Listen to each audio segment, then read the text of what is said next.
지난 탄핵 전국에서 일약 전국구 스타로 떠오르고 그 여세를 이어 국민의당 대선 캠프에서 대변인을 맡고 있는 김경진 의원이 어젯밤 JTBC에서 역시 민주당에서 대선 캠프 대변인을 맡고 있는 김홍식 의원과 대선 맞토론을 벌였다. 토론의 과정에서 이념 문제에 대한 사회자의 질문에 대해 김경진 의원은 국민의당 자체가 민주당과 새누리당이라고 하는 두 양대 극단 세력이 대치하는 와중에 탄생했으며 안철수 후보야말로 좌우로 나뉘어진 이념적 갈등을 통합할 최적의 후보임을 강조하였다.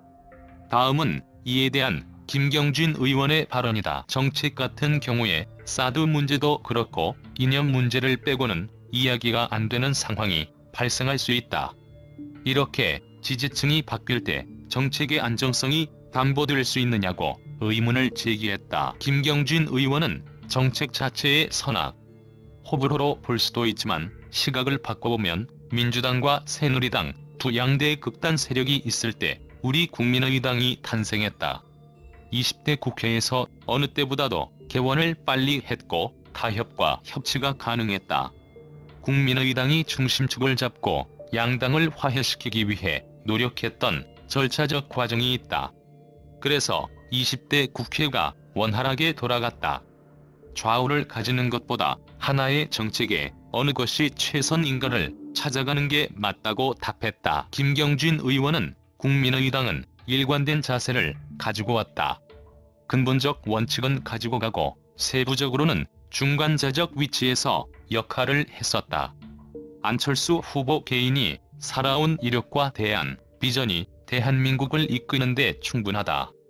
열정적 지지표로 바뀔 것이라고 말했다. 박근혜 대통령의 탄핵을 주도했던 국민의당이 탄핵의 당사자인 박근혜 대통령과 적폐청산을 외치고 있는 문재인 후보 모두를 좌우 이념에 경도된 극단 세력으로 몰아가므로 결국 이들 사이에 균형을 맞출 수 있는 안철수 후보만이 이 시대에 가장 적합한 대통령이라는 주장을 펼치고 있는 것이다. 전형적인 일루미나티의 정반합의 전략인데 그동안 반기문, 안희정을 미는 듯했던 그림자 정부가 결국 이들 모두를 페이스메이커로 사용하고 결국 안철수를 더 킹으로 만들기 위한 치밀한 작전이 진행된 것은 아닌지 의심스럽다.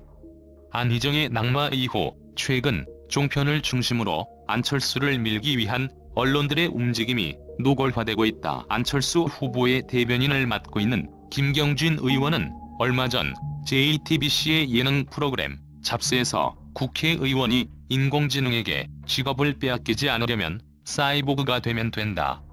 손에 칩 하나만 심으면 된다는 충격적인 발언을 한 바 있고 최근엔 여시지의 이사인 홍석현과 김종인 전 더불어민주당 비대위원 그리고 정운찬 전 국무총리 영입에 공을 들이고 있다.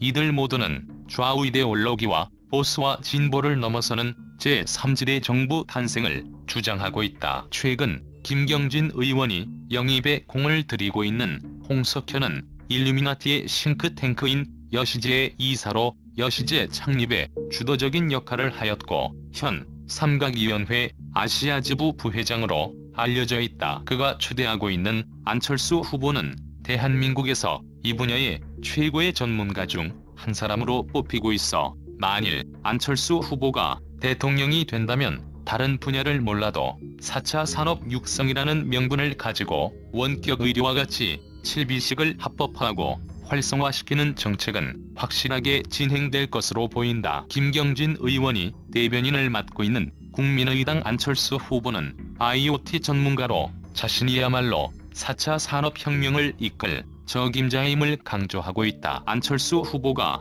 대통령이 되면 적어도 이 땅에 칩 시스템을 구축하고 확대시키기 위한 일루미나티의 어젠더가 본격적으로 진행될 것으로 보인다. 지난해 총선에서 666 사인을 앞세운 국민의당이 당초의 예상을 깨고 큰 돌풍을 일으킨 바 있다. 세 개의 축으로 만들어진 국민의당의 로고도 일루미나티의 대표적인 상징인 피라미드를 연상시키고 있다. 문재인, 박근혜라고 하는 좌우 이념의 대표적인 인물들을 앞세워 서로 싸우게 하므로 결국 안철수라는 합을 만들어내려는 일루미나티의 정, 반, 합 전략이 가동되고 있는 것인가?